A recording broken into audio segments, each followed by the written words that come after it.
Direktor, kanina po sinasabi ninyo nakiusap kayo dito sa mga oil companies natin na kung po pwede yung pagdagdag ng presyo dito sa per diesel or sa gasolina natin maging staggered. May tugon po ba sila dyan? Positibo po kaya? At saka kung sakali man papayag sila, paano po yung magiging kumbaga staggered na increase doon po sa fuel price natin? Well, in the spirit ng pagtutulungan na ho talaga to kasi dati na hindi naman ganito kalala nung nangyari itong unang, ito ding tatlong bansa, no, naglaban-laban din ito dati. Kung maalala nyo, interview din ako ninyo.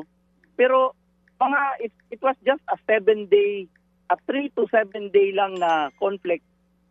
Kumalma na. Pero nagawa ho yung, pumayag naman ho, nag-cooperate ang oil company for the staggered price increase. Oo. Kaya lang, this time, ito mas malala ho ito talaga. So, we really hope na mag-cooperate. Kaya malalaman lang ho talaga natin on Saturday kasi ayaw naman ho nila mag-decide kaagad kung hindi nila makompute totally kung magkano ang 5 araw na trading. At doon nila i-decide kung 3 beses, hahatiin, 2 beses, hahatiin, ilang araw ba or weekly ba. So, we will wait until Saturday. Give us the time na makonsolidate yan. Okay. Sabi ko baka sa Sunday or Monday, meron ho kaming mailabas at mai-publish na matrix. Oo.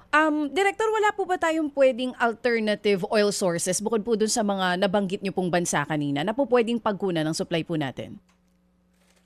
Ang oil ho kasi for the longest time and siguro sa geological picture ng mga iba't ibang parte ng bansa, ang marami ho talagang oil ay ito hong Middle East. Pero kung namamblema tayo, pupunta ka talaga kay US, Canada, partly Mexico, pero Latin America, malaking reserve po yan among Venezuela and Brazil. And the rest, Africa ho talaga ang takbo na po.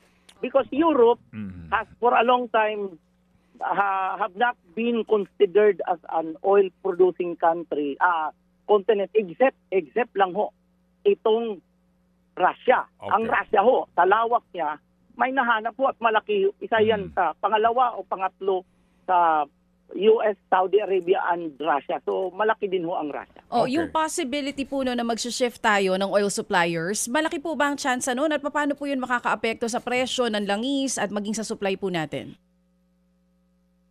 Well, ang lahat naman yan ay wala na, nakagawian na ho talaga ang ating industry practice that pag nagkontrata ho sila sa trader, ang the best na basihan para sa tinatawag na market-based price discovery ay yung sa Mine of Plata Singapore. So, meron hong Argus naman. Dalawa yan eh. Pwedeng Argus-based ka na assessment firm or Platts. So gumagamit tayo ng Mine of Plata Singapore, may gumagamit ang Argus, pero lahat yan para fair at alam nila na market-based yan.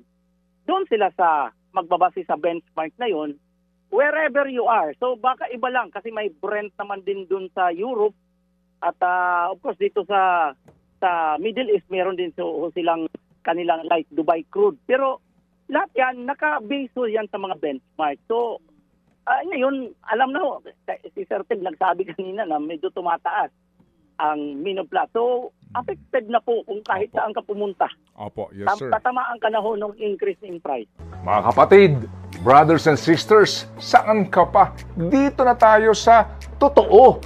Dito na tayo sa True FM. Mga kapatid, mag-subscribe and follow po kayo sa social media accounts ng True Network PH. Yan po kami. Hanapin nyo lang True Network PH, Facebook, Instagram, YouTube, TikTok, and podcast. Mapa-Apple or Spotify man yan, mahahanap nyo kami. Lahat ng mga napapanood at napapakinggan nyo po sa programa, nasa social media accounts namin yan. So, paano mga kapatid? See you sa social media!